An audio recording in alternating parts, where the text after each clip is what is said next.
అందరూ బాగున్నారా? ఏంటక్క మైదా పిండి పెట్టావు అనుకుంటున్నారా? అవును ఫ్రెండ్స్, ఈరోజు స్వీట్ అండ్ స్నాక్ ఐటెం చేయబోతున్నాను. మా బాబు స్వీట్ చేయ మమ్మీ అన్నాడు. అందుకే మైదా పిండితో గులాబీ పూలు చేయొచ్చు, సంపంగి పూలు చేయొచ్చు. వాటిల్లో ఏవి కావాలి నాన్న అంటే సంపంగి పూలు చేయి మమ్మీ అని అడిగాడు ఫ్రెండ్స్. అందుకే తెప్పించాను, చేద్దాం. పిండి మొత్తం ఇదిగోండి జల్లి పట్టుకుంటున్నాం. ఎందుకంటే జల్లి పడితే నీట్గా ఉండిద్ది ఫ్రెండ్స్. మైదా పిండి కూడా ఏ పిండి అయినా కానీ జల్లి వేసుకోవాలి. కొద్దిగా సాల్ట్ వేసుకుంటున్నాం, ఎక్కువ వద్దు, స్వీట్ ఐటెం కాబట్టి. పిండి మొత్తం ఇలా ముద్దగా పిసికి పెట్టాం కదా, ఒక 2 సెకండ్లు పక్కన పెట్టుకున్నాం, మెత్తగా నానుద్ది. తర్వాత సంపంగి పువ్వులు చేసుకున్నాం. స్టవ్ వెలిగించుకొని కడాయి పెట్టుకొని బాండి పెట్టాం. బాండీలో ఆయిల్ వేద్దాం. బాండీలో ఆయిల్ వేసాము. ఇప్పుడు సంపంగి పువ్వులన్నీ తయారు చేసి పెట్టుకుందాం. తీసుకొని ఇలా చపాతీ రేకుల్లాగా చేసుకోవాలి ఫ్రెండ్స్. ఇలా చపాతీ రేకు చేసుకొని ఇలా కట్ చేసుకోవాలన్నీ మనము సంపంగి పువ్వులకి. ఇలా కట్ చేసి ఫ్రెండ్స్ ఇలా మడత పెట్టేసుకోవడమే. ఇదండి ఇలాగా ఫ్రెండ్స్. ఆయిల్ హీట్ ఎక్కింది. ఇప్పుడు ఇలా ఒక్కొక్కటిగా చేసి కాల్చుకోవటమే ఫ్రెండ్స్. సంపంగి పువ్వులు ఇలా తయారు చేసుకొని ఆయిల్ వేసి కాల్చుకోవాలి ఫ్రెండ్స్. ఇదిగోండి ఈ రంగు వచ్చిన తర్వాత తీసేసుకోవాలి మనము. సంపంగి పువ్వులు చాలా ఈజీగా సింపుల్గా చేసేసుకోవచ్చు. ఈ సంపంగి పువ్వులు అయితే నేను మా చిన్నబాబు చిన్నగా ఉన్నప్పుడు చేశాను ఫ్రెండ్స్. మా చిన్నబాబు చిన్నగా ఉన్నప్పుడు నా దగ్గర మా మేనత్త ఉండేది, అంటే మా నాన్న అక్క. మా అత్తను అడిగి మైదా పిండి తెప్పించాను, కొట్టుకు పోయి తీసుకురాపు అంటిని. మా అత్త అయితే వెళ్తూ కంగారుగా వెళ్ళింది ఫ్రెండ్స్. ఎందుకంటే ఆ రోజు మా వారు డ్యూటీకి వెళ్ళిపోయిండే. మా అత్తయ్యని వెళ్ళి తీసుకురమ్మంటిని, లేకపోతే మా ఆయనే తీసుకురమ్మని చెప్తాను. కొట్టుకు వెళ్ళి మైదా పిండి తెమ్మంటే వెళ్తూ టెన్షన్ పడుతూ వెళ్ళిందంట ఫ్రెండ్స్. ఏంటి ఈ పిల్ల మైదా పిండి తీసుకురమ్మనింది, ఏం చేస్తుందో ఏమో అని కంగారుతో వెళ్ళిందంట కొట్టుకి.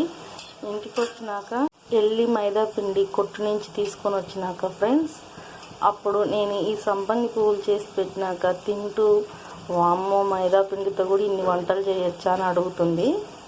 అంటే మనము అప్పుడు రోజులలో ఏంటంటే రిపబ్లిక్ డే కలర్ పేపర్లు అతికించుకోవడం, సినిమా పోస్టర్లు అలా అతికిస్తారు కదా మైదా పిండితో.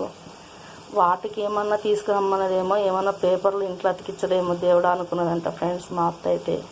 అయితే సినిమా పోస్టర్లు, పేపర్లు అవి ఇవి అతికిస్తారు కదా ఫ్రెండ్స్. గమ్ముతో కాకుండా మైదా పిండితో కూడా ఉడికించి అతికిచ్చేస్తారు పేపర్లు. అంటే వాటి కోసం ఏమన్నా తెప్పించిందేమో మైదా పిండి అనుకునేదంట ఫ్రెండ్స్. కాకపోతే నేను ఇలా సంపంగి పువ్వులు, కారం బొండాలు చేసినాక మా అత్త అయితే మైదా పిండితో కూడా ఇన్ని వంటలు చేస్తారా అని అనుకున్నదంట. ఇంటికి వచ్చి మా నాన్నకి అందరికి చెప్పి నాకు నవ్వుతుంది ఫ్రెండ్స్. ఒకటే మైండ్ నవ్వుతుంది ఫ్రెండ్స్. ఎంత గోధుమ పిండితో చేసినా కానీ ఈ కలర్ అయితే రావు. కాకపోతే చూడండి టేస్ట్ అయితే మైదా పిండితో ఏ వంట చేసినా టేస్ట్ మటుకు అదుర్స్ ఫ్రెండ్స్. ఇవిగోండి సంపంగి పువ్వులు రెడీ అయిపోయాయి. 1/2 కిలో మైదా పిండితో ఇవి ఇన్నోటి అయినాయి ఫ్రెండ్స్. చూడండి ఇప్పుడు చక్కెర పాకం పడదాం. వీటికి 2 గిన్నెల చక్కెర, 5 యాలక్కాయలు. ఈ చక్కెర అంతా మిక్సీ పట్టుకుందాం, ఎందుకంటే పాకం త్వరగా అవుతుంది. పంచదార అంతా ఇలా గ్లూకోజ్ పొడి లాగా పట్టేసినాం. చూడండి ఇప్పుడు పాకం పట్టేసుకోవడం. స్టవ్ పైన గిన్నె పెట్టాము, ఆ పంచదార పౌడర్ కూడా వేసాం, కొంచెం వాటర్ వేసుకుందాం. ఇప్పుడు పాకం రెడీ అవుతుంది. పాకం అయితే రెడీ అయిపోయింది. ఇప్పుడు స్టవ్ కట్టేసుకోవడమే. ఇప్పుడు ఈ పాకంలో ఆ సంపంగి పువ్వులన్నీ వేసేసి కలబెట్టుకున్నాం. ఇలా పాకంలో కొద్దిగా వేసి ఇలా డిప్ చేసి తీసేసుకోవడమే. పాకము ఇలా వేసేసుకొని డిప్ చేసి తీసేయడమే ఫ్రెండ్స్. సంపంగి పువ్వులు చక్కెర పాకంలో